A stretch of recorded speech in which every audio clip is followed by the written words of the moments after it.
thank you very much for being on my show. You are the founder of Nurture to Sleep, and you're also, you're of course, the certified sleep consultant. And of course, you have 25 years of experience in healthcare and sleep consulting. I suppose the proof is in the pudding, because you've completely changed my life by teaching us to train our little baby to fall asleep.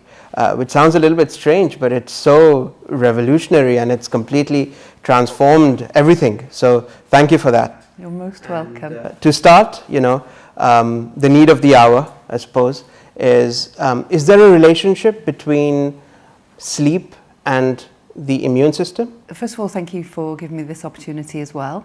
There is a huge relationship between sleep and the immune system. And there's more and more research that is supporting that evidence and those findings. So we know that when we lose sleep, our immune system, when we lose 1.5 hours sleep, for example, our immune system drops by 500%. The reason for that, there's many reasons, and again, it's evidence-based. So when we're sleeping, the body produces a particular protein called cytokines. Now, these cytokines target the bacteria, and they target inflammation and also, as I say, target the bacteria. And so when we are sleeping, the body is really working to protect us against all the kind of diseases. Now, there's a very interesting study that was published fairly recently. Now, with this study, it's the first of its kind, because it's the first one that was carried out outside a lab situation.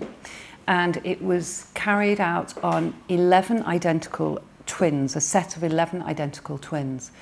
So what they were looking at here was not only the duration of the sleep, but what happened to a child's immune system as a result of having the shorter sleep. Now, why the twins was important was because of its genetic component. Now, we know that somewhere between 31 and 55% of our sleep is determined by our genetics. So that's why the twins were really important. And the result of this study was showing really clearly that when we have shorter sleep, our immune system is almost demolished. And it's also showing that when we have poorer sleep, when we are given a vaccination, the body's response is much weaker. So that's really relevant to the whole immune system. So I suppose the question on most people's minds is how much is enough, and what's the right number of hours one should be sleeping? Again, that's a really open question. It shouldn't be if we're looking at the evidence, but there's a very famous now neuroscientist called Matthew Walker, and he's written a fantastic book called Why We Sleep, but it really does read like a horror movie, because when you read that book or go on one of his TED Talks, you really do see what we're doing to our body when we're not getting enough sleep. So that's the first part. The second part is he, with all his evidence, is suggesting that 8 hours is what we really should be aiming for. But then if we refer to another neuroscientist from Oxford, Professor Russell Foster, he is saying somewhere between 7 and 9 hours. Now, I think the 7 and 9 hours is quite important or relevant, because we know that we sleep as human beings, we sleep in 90-minute sleep cycles. And so I think if we wake up after 7.5 hours or 9 hours, we're actually getting a better quality of sleep, because if we wake up after 8 hours, we are in the middle of our sleep cycle. So I think, first of all, what we've got to be looking at is how we are functioning on however many hours sleep that we're getting.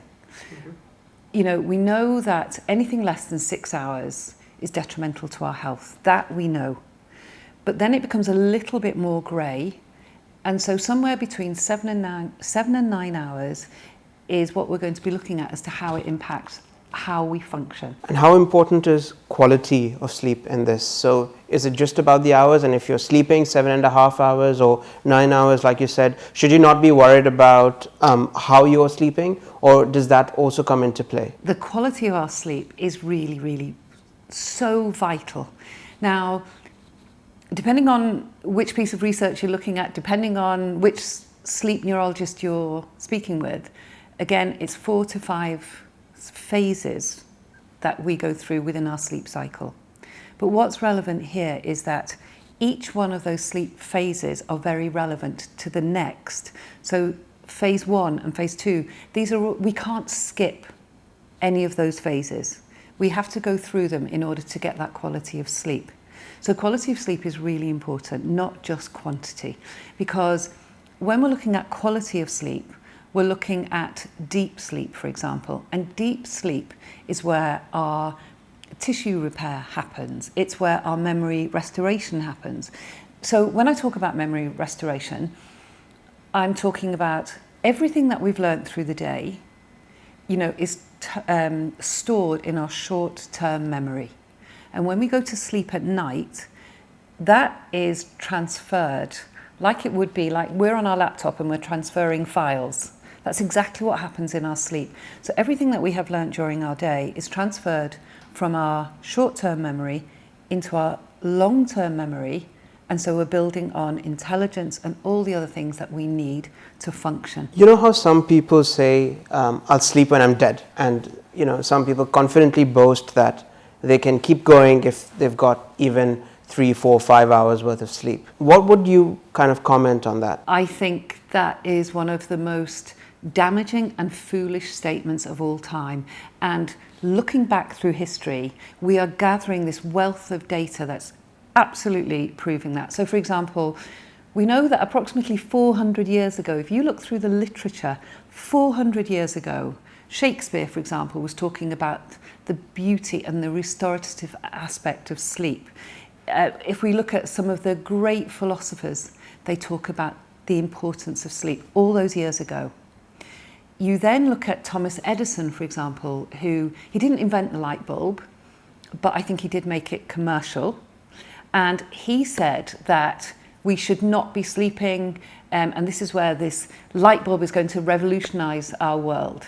Mm-hmm. That's when things really began to change. And when we look at the industrialization globally, that's when we began to look at and try and think that we were greater than the importance of sleep. If you look at Margaret Thatcher famously used to boast, I only need 4 hours sleep.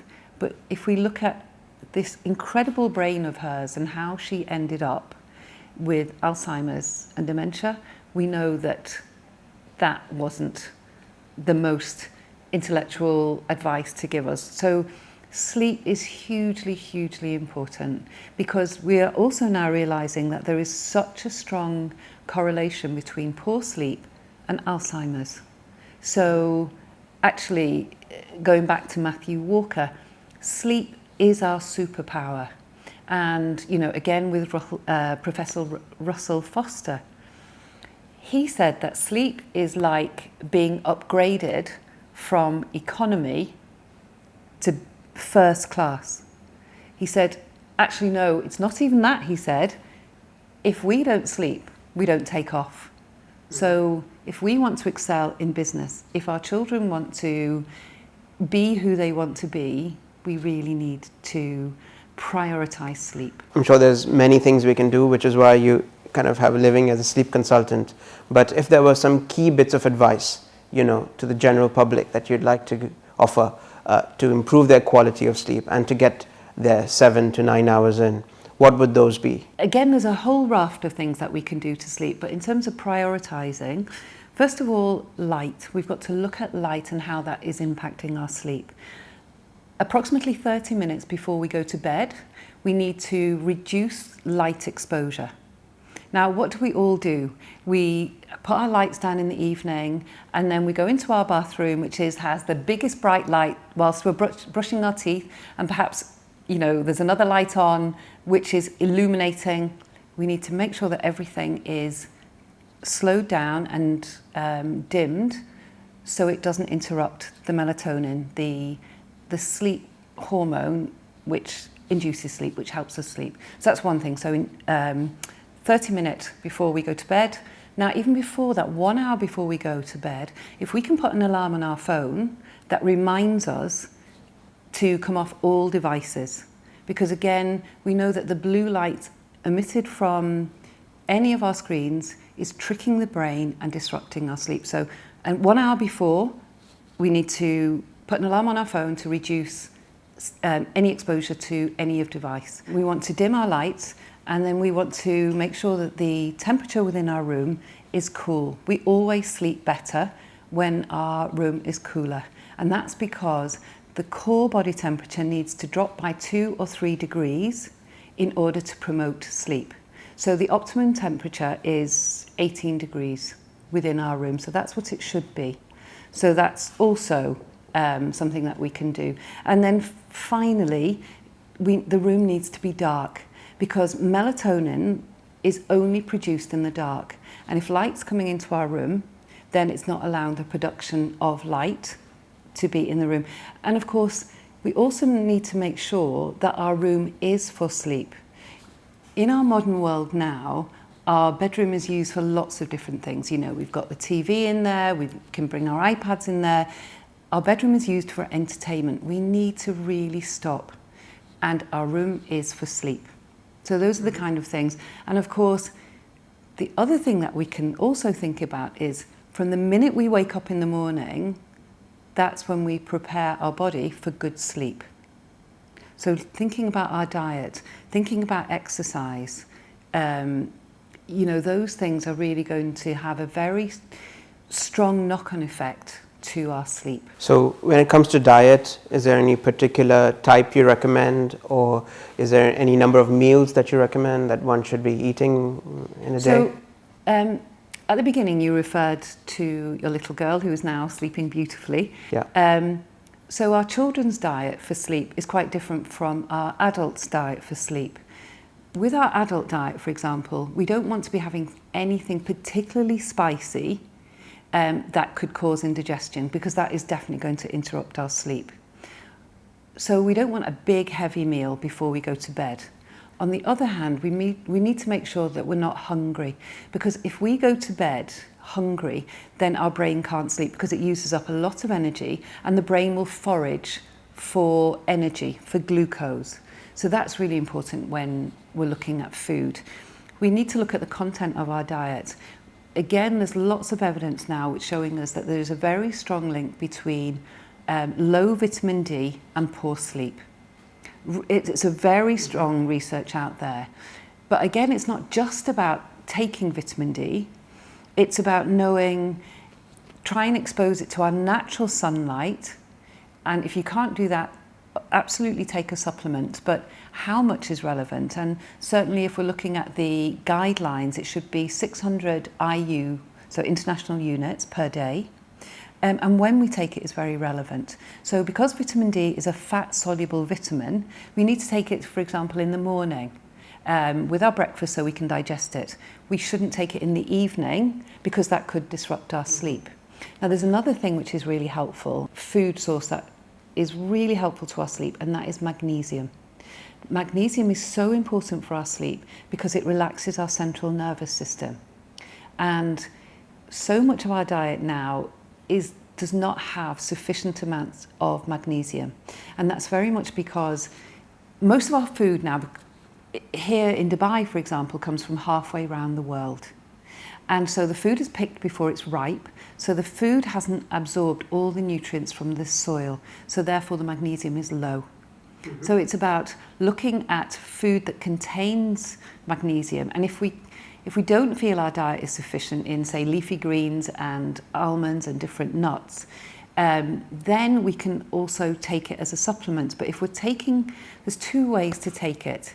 We can take it, or 3 actually, so there's one way you take it as a you put the salts in your bath, and of course we can take it as a capsule. But if you have it in your bath, it's 5 times more effective in your bath than it is as a capsule. So it's about how we take it. Yeah, that's fascinating. I would have thought that the supplement would be the easiest and most effective way of doing it. Or I could take the argument that, okay, it should be in your food and that's probably best, but I wouldn't have thought about the bath angle. Now, why it's the bath angle is because our skin is our largest organ in the body. Mm-hmm. And so it's absorbing all of it as opposed to a part of it. I'd like to talk about timing a little bit. Firstly, we were talking about diet. So is it a case of, not being full when you're falling asleep? Does that impact sleep positively? But also, what's a good time to sleep and a good time to wake up? Or is it okay as long as you're getting 7.5 to 9 hours of sleep? Okay, so there's two parts to the question. The first is not to have a meal too late. So if you know that, for example, you're going to go to bed at 12, it's really not advisable for your digestive system and the promotion of sleep to have a meal approximately 2 hours before bedtime. If you can leave a 2-hour gap, that's really what's going to be helping your digestive system not interrupt your sleep. Now, we're all unique, and some people's metabolic rate is faster than others. So it really is looking not only how long you should wait before you go to sleep, it's the same that is going to answer that question of how much sleep do I need? So how much sleep do I need? And also, what time do I need to have to allow my food not to interrupt my sleep? Now, the second part to your question is, what time do we go to bed? Now, we know that there are two mechanisms for sleep. The first mechanism is our circadian rhythm. So that's our light-wake mechanism within the brain. So again, the circadian rhythm is governed by our master clock within our brain. So we've got lots of clocks within our body, but the one master clock is in the pineal gland, and that dictates when we get up in the morning and we go to bed at night. So that's the first one. And then the second one is our sleep pressure, which is the answer to when should we go to sleep at night. So sleep pressure is what drives our sleep. And that means that our biggest drive to sleep is in the first half of our night. And the second half is when our drive to sleep becomes weaker. So that means that if we are going to bed later and later, we're not getting sufficient deep sleep. And, our old grandmothers' tales of, having the hour before 12 is more valuable than after. Mm-hmm. And so there is some truth in that. We need the deep sleep. That's the really valuable part of our sleep. And the shorter amount of sleep that we're getting and the later we are going to sleep, that is absolutely impacting the quality of our sleep. Now, to make it even more complicated, over recent years there's been a fundamental aspect about our sleep, which is the chrono of our sleep. So whether we are larks or whether we are owls, so the chronotype, larks or owls, which means that some of us are naturally night owls and some of us are naturally larks. Morning person. So we've got to pay attention to that. We can't ignore it. So again, that impacts my answer to your question. So would you say that, falling asleep at 1 a.m. is a good thing or a bad thing? For most people, if you are a lark, it's really unhelpful to your sleep. It's really interrupting the quality of your sleep.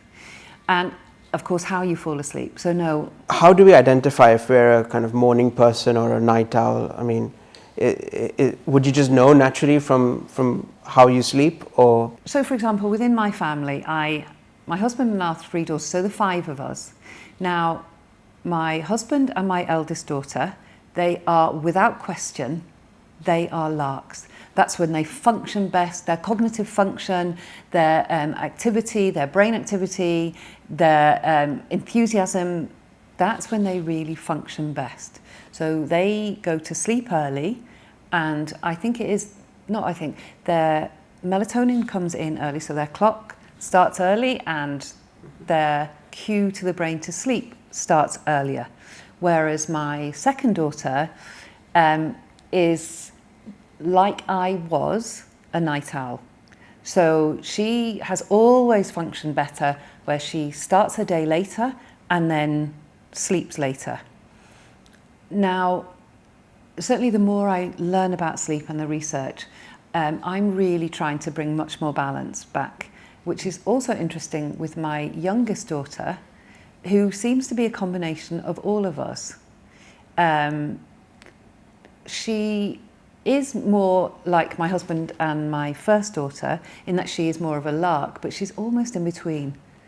So you've got to see where you function, but also that you don't heed what your body's telling you. So it is about listening to what our body's telling us. You know, one of the luxuries that babies have is napping every couple of hours. But I also recall, many years ago, I suppose in the 80s or early 90s, my dad would come back from work at kind of 1 p.m., nap in the afternoon, and then go back to work at kind of 4 p.m. and work till 7. And there was this split shift system that I think was commonplace in Dubai.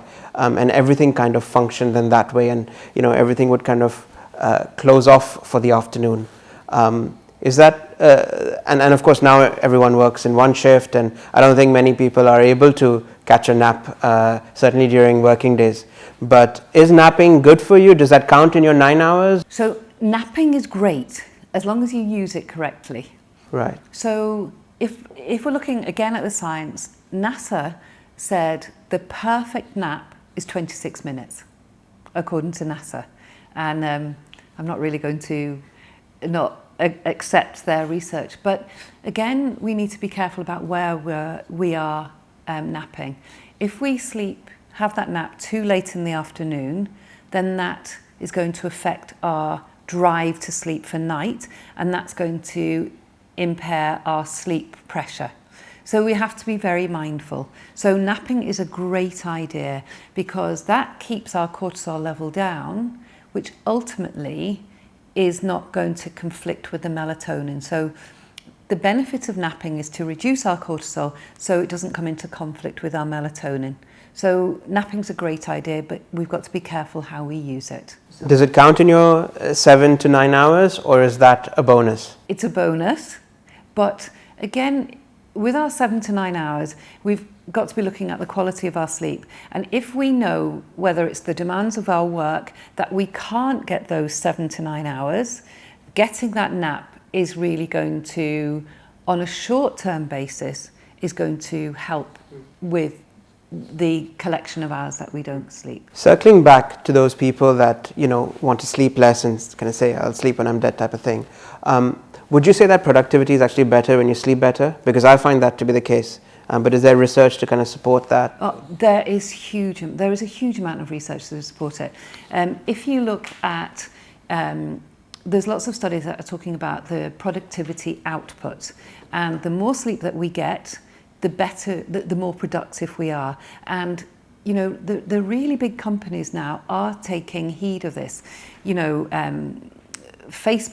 Facebook's really taking heed of it.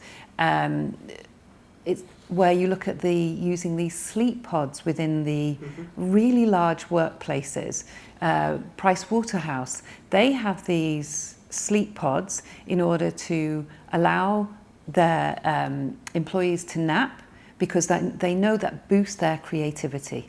So, again, there was a study that looked at those who were sleep deprived or taking sleep away, what was the impact on their creativity? And those who slept better had a much greater creative output and cognitive function than those who were poor sleepers. So globally, and if we're looking economically, the more sleep we get, the better we will perform. It's huge. One of our crew members really wanted to ask you about snoring and, how do you stop it from happening, but also its effect on your sleep and health in general? Snoring is a huge factor when it comes to sleep. And again, the evidence is enormous. Now, why snoring impacts our sleep is because it actually reduces the amount of oxygen to all our major organs. There's a very strong correlation between sleep apnea and cardiac disease. There is a very strong correlation between sleep apnea and Alzheimer's. And of course, there's a very strong correlation between sleep apnea and the reduction in our immune system. And finally, again, sleep apnea and different diseases such as cancer. And that's because, again, when we are sleeping, these proteins, which are released and produced to fight infection and inflammation, are reduced in their quantity by enormous numbers. So if somebody thinks that they have sleep apnea, they really need to get that checked. It's not something that can go untreated.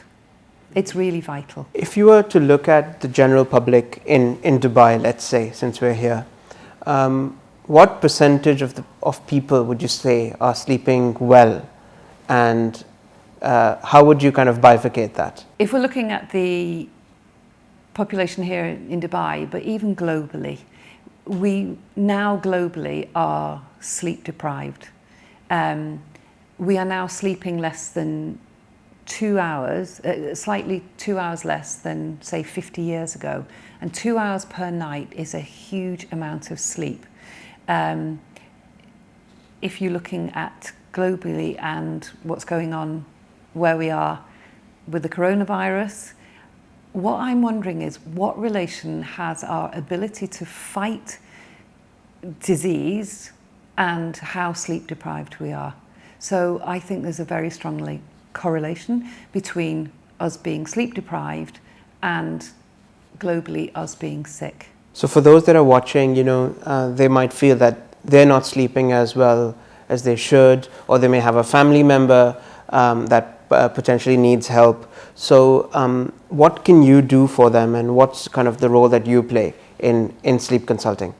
So just to kind of bypass that a little bit, with that question, you've got to ask, what is the importance of sleep? We know that historically, sleep is the cause of many accidents. We know, for example, road traffic accidents. There is a huge number of accidents that could be avoided on the road when drivers get enough sleep. And the studies are there huge. We were discussing earlier how in 2010, India had a terrible accident where the pilot fell asleep. Yeah. And that was shown in the black box. We look at Chernobyl, a huge accident, and again, sleep. So we need to look at the importance of sleep for safety and our overall well-being. So that we absolutely need to look at. And that's a great point on road traffic accidents. I mean, it would be interesting if insurance companies started asking and monitoring if drivers are sleeping enough. In fact, insurance companies are doing that already. If you look at the States and if you look at the UK, within their overall questionnaire now, that is certainly something that asks about shift workers. So shift workers, if we're looking at shift workers, are much more likely to suffer with sleep deprivation. Those working overnight? Yep. And also, if the World Health Organization recently has stated that a shift worker is much more likely to suffer with higher incidences of cancer, because we know that there's certain cancers and a causation with sleep deprivation. So breast cancer, stomach cancer, these are things which with shift workers. So going back to your original question, what can I do? I think it's about equipping my client with the tools as to how we can get better quality sleep, and what we are as individuals are not doing, which is compromising our sleep.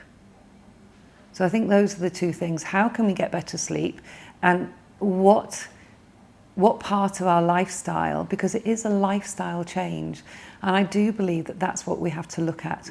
There has to be a complete lifestyle change, and I think if there's anything that we can take away from where the world is at present, we are really looking to recalibrate our being. And I also suppose it's mindset or mindfulness in a sense, isn't it? Would you say stress is a major contributing factor to the sleep deprivation that we see? Now, that's a great association. So we're looking at sleep, and we're really stressed and we're really tired. Actually, what we mustn't do, we mustn't be a slave to our sleep. So we mustn't worry about sleep. We've got to look at things that we can, look at the action. So very often it's not sleep that's the issue, it's our stress management. So again, we need to look at all those factors. We can impact coming off screen time an hour before bed. We can look at our diet. We can look at mindfulness. Now, mindfulness is a really buzzword, and meditation. But the thing we've got to do is, before we can use mindfulness to help our sleep or help our stress, we need to practice. There's no point in trying to practice mindfulness at 3 o'clock in the morning when we don't really know how to do it. So unless you're really good at mindfulness, that can't be a tool to help you. So it's about being realistic and what can you do. So for example, if you wake at 3 o'clock in the morning and you just can't get to sleep, don't stay there. Because first of all, we don't want your brain to associate your bed with stress and not sleeping. So what you need to do is you need to get up, get out of bed and do something which is restful. So do not go on your phone. Read something, do something really mundane as clean the fridge out. That doesn't cause your brain to be active. So that's what you need to do. Even journaling is really helpful. Have a book or have a pad by your bed, and if you can't sleep, wake and do some journaling. It's a cycle in a sense, isn't it? If you're sleeping better, you have greater mental clarity, is something we've spoken about. And then that kind of gives you the kind of energy in a sense to exercise better and, probably have a better diet. And then, that leads to even better sleep. But it's also a vicious cycle the other way, in the sense that if you're waking up very often and that stresses you out and that causes, You saying about the cycle really made me think of the wonderful analogy of what happens when we sleep. So it's almost like we've loaded the dishwasher and all these plates and cups and everything are dirty. We put the cycle on, and when the cycle's finished, the plates are clean. That's exactly what happens to our brain when we sleep. So throughout the day, there is a buildup of all these toxins within our brain. And when we sleep, the cerebral spinal fluid comes into our brain and removes all the toxics that have built up during the day. So that's exactly what happens. So in the morning, if we've had a really good night's sleep, we wake up and we feel energized, lots of clarity. Whereas if we have not had a good sleep, then we wake up feeling groggy. Mm-hmm. So that analogy you used there was perfect. Are alarm clocks a good thing or a bad thing? Should you be waking up naturally at the time you're supposed to be waking up? So again, that's a really good indicator of whether we are tired or not. If we're having to rely on our alarm clock to wake us, then it suggests we're tired. We should be waking up before the alarm. Now again, we've all got into this habit of everyone saying, oh, well, I've got to have the phone in my room because I need it for my alarm clock. There are lots of old-fashioned alarm clocks out there. That's what we should be using. So no. Now again, if you are going to use your phone, there is a really good app, which is something about a soft alarm wake up. So again, I'm not saying that technology is terrible, and we use it, but I just, use it appropriately. So no, alarm clock can be a good thing, but we shouldn't be relying on it. And if we are consistently relying on it when we are tired. Yeah, there were 2 bits of advice that I got from our previous conversations when you were helping Sia, which I cheekily used for myself and have really helped me sleep better. And that was staying away from screens before sleeping for at least half an hour, if not more. And the other one was reading, actually. And I find myself falling asleep a lot better and sleeping a lot deeper. I suppose it's also sleeping earlier. So I managed to fall asleep by 10 every night, and I'm up by 6, and that kind of works well for me as well. So that personally was a game changer for myself as well. That's the thing. These are simple changes, lifestyle changes that we can make. So don't overthink it. Just think, what can we do that is going to improve our sleep quality? So that's really where we need to be looking at. And I think it's quite interesting to think we spend 1/3 of our life asleep. which apparently if we were to live to 90, and hopefully we all will, that equates to 32 years of our life, we are sleeping. So Mother Nature hasn't caused us to sleep for 32 years for no reason. Sleep has a really important function. So we have to respect our sleep. Finally, to close off, one of my favorite movies is Fight Club, where Ed Norton is massively sleep deprived, and that leads to Brad Pitt appearing in his life. How realistic is that? Oh, I don't know that film, I'm afraid. Well, so basically it's he's kind of schizophrenic, and he almost becomes a different person when he's because he's sleep deprived. Okay. And he's an insomniac as well, and it leads to all kinds of crazy things happening. This is hugely serious. 130 years ago, there was a physician who associated sleep deprivation and mental health. 130 years ago. And we are so arrogant, we have ignored that. And one of the reasons was recently we thought it was because of the medication, that's what is causing when clients with mental health, such as schizophrenia and bipolar, when they are on these drugs, that's what disrupts the sleep. And that's why we ignored that information 130 years ago.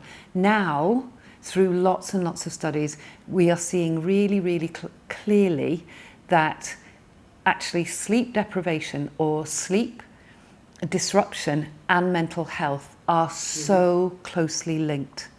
And there was a very recent study that's come out of Oxford, and it was looking at the sleep of patients with schizophrenia and bipolar. And what they looked at was, there was two groups, those who were sleep disrupted with their mental health, and those their sleep was improved by very simple lifestyle changes. And those with the group whose sleep were improved, their symptoms of schizophrenia and bipolar actually improved by 50%, or their symptoms went down by 50%. So what we're looking at long term is sleep actually being a therapeutic prescription. So not wanting to put that on a downer, but I think that is such a relevant question. I have family members who are hooked onto sleeping pills. Is that something they can get out of? We need to get out of them, because the sleeping pill, all it does is like a hammer to your sleep, but it doesn't improve your sleep quality. So the sleeping pills really need to be got rid of. They're okay, and they're not even okay, but they're not too bad as a short-term measure. We know, again, research, evidence-based, the best treatment for insomnia, and of course there is a difference between insomnia and sleep deprivation, but the best treatment for insomnia is cognitive behavioural therapy. So that's what we need to be seeking, and to get off those sleeping pills, because we know that isn't the best appropriate treatment. So all these sleeping tablets does is they disrupt the quality of our sleep. So to close off, if I were to ask you your top 3 tips to sleep better, okay, so what would those be? Looking at the importance of our sleep, looking at our diet, looking at exercise, and we just kind of mentioned it a little bit, but what we need to look at here, exercise is really relevant to our sleep. But again, when we exercise, we mustn't exercise too near bedtime, because that stimulates the brain. And so much of the research is saying that exercise 4 hours before we go to sleep. Now, again, our research is, as usual, contradictory. So they were saying that there was a group of people who exercised and it helped with their sleep, and there was another group where it didn't. But what they didn't say was this, which is very relevant to your question. The group of people who exercised and it didn't help their sleep, that was the group their exercise was taken inside. So light is really, so if we can exercise outside, that is going to help our sleep in two ways. So look at our light exposure with our devices and look to see that we can be exposed to light first thing in the morning, because that sets our clock for 24 hours and that's what's going to help us sleep better. Look at our diet, really, really relevant. And also look at what actions can we take that will help our sleep, such as meditation, such as journaling, and the temperature within our room. These are all factors which are really relevant to how we sleep. And of course, diet and exercise and meditation, they have spillover effects in so many different facets of life as well. So it's a good 360 direction to be going in. Yeah. But that was brilliant. I'm sure it was very helpful for our audience. And thank you for this session today. You're most welcome, and thank you for giving me the opportunity. Really appreciate it. Thank you. Thank you.